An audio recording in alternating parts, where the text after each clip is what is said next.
Taking a live look over Horsetooth Reservoir. Thank you so much for joining us today. We are in for a beautiful Sunday today. If you liked yesterday, there is more of that where that came from. I'm Lauren Scafidi. Let's get a check of your Sunday weather forecast with our Chris Spears. Chris, yesterday was just incredible, and this nice weather is really going to linger for a couple of days. We are in for a treat for early February, a little taste of spring, if you will, here.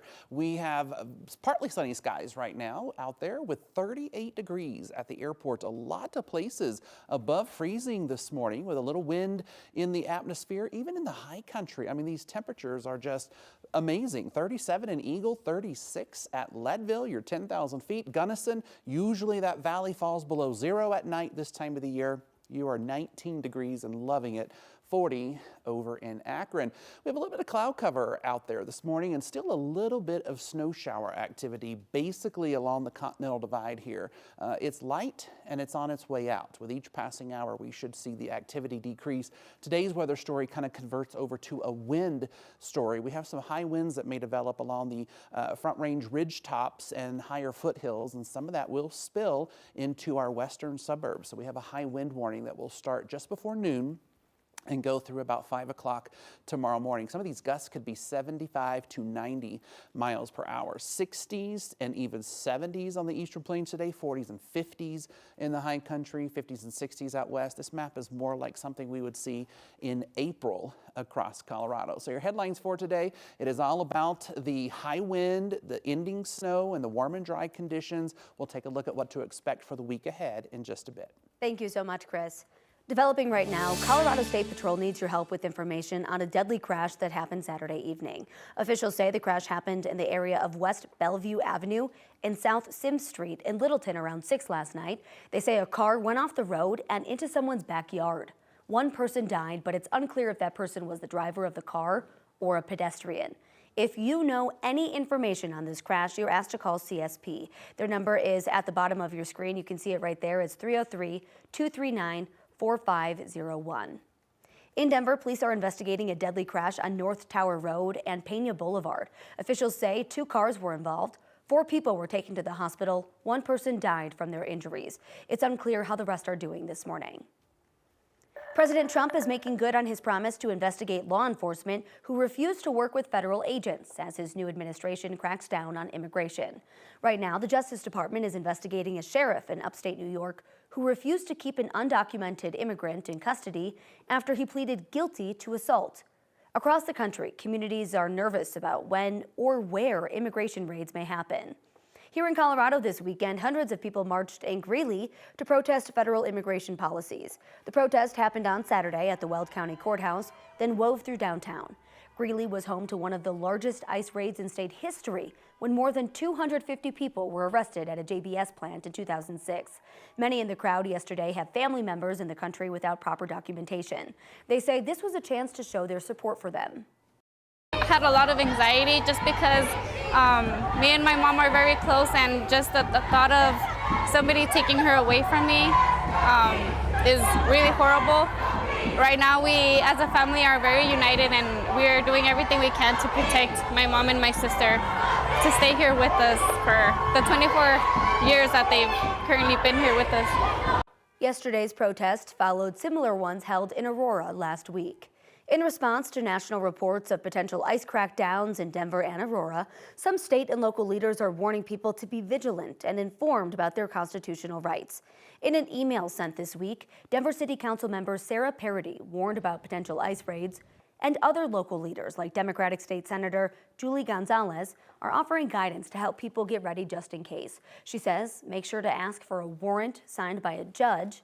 She says, ask them to slide it under the door or hold it up to a window. This is something that should concern us all. And I think it really underscores the importance of knowing your rights, knowing what you are obligated to say. The email itself underscores the urgency that we are feeling in community across the state of Colorado and certainly across the country.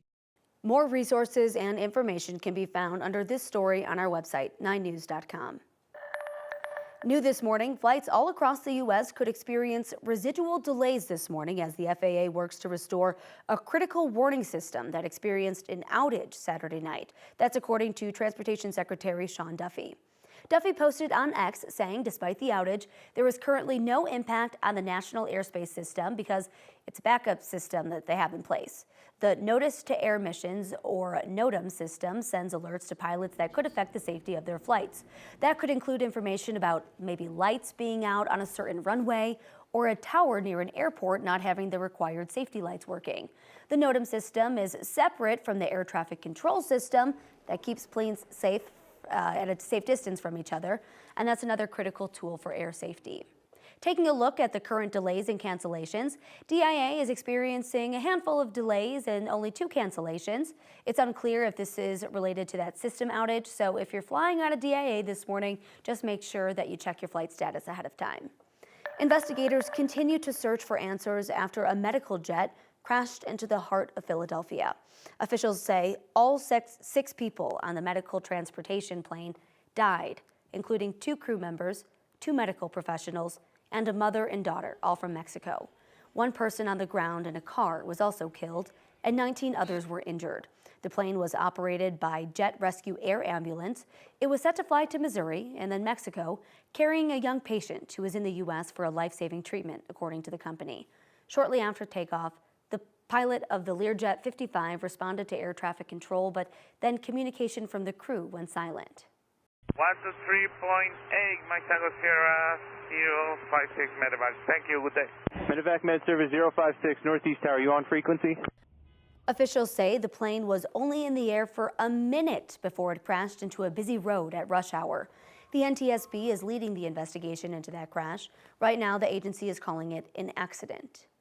In Washington, we're learning new details about the American Airlines mid-air collision that left 67 people dead, including 3 from a military Black Hawk helicopter. The NTSB is offering its first glimpse at what they know so far from the plane's flight recorders recovered from the Potomac. The NTSB is saying there is much more data analysis to do, but preliminary data suggests that the helicopter was flying at 300 feet or more when it crashed into the plane. That's important because FAA restrictions say it should have been below 200 feet. I can tell you at one point very close to the impact, there was a slight change in pitch, an increase in pitch. That is something that we will get you more detail on. The agency is also looking into the control tower staffing in the moments leading up to that crash. There were 5 people in the tower at the time of the accident. At this time, we have interviewed the local controller, the ground controller, and the local assist controller. Right now, large ships are along the Potomac River getting ready to lift the aircraft out of the water. They hope that this will help them recover the remaining victims. The U.S. Coast Guard is playing a key support role along the river with about 200 people helping divers, securing the search perimeter, and protecting private boats from debris. Other stories making national headlines this morning. President Trump's recently announced tariffs are expected to affect how much you pay for things like groceries and auto parts. President Trump's tariff announcement targets America's top 3 trade partners who account for 42% of all goods imported into the U.S. The president says these tariffs are to encourage the countries to do more to stop the illegal making and selling of fentanyl and to curb illegal immigration into the U.S. Companies across the country are bracing for the tariffs, warning that it's the consumer that's going to pay more for the price. From Mexico, importers will now have to pay 25% more for items like fruits, vegetables, beer, liquor, and electronics.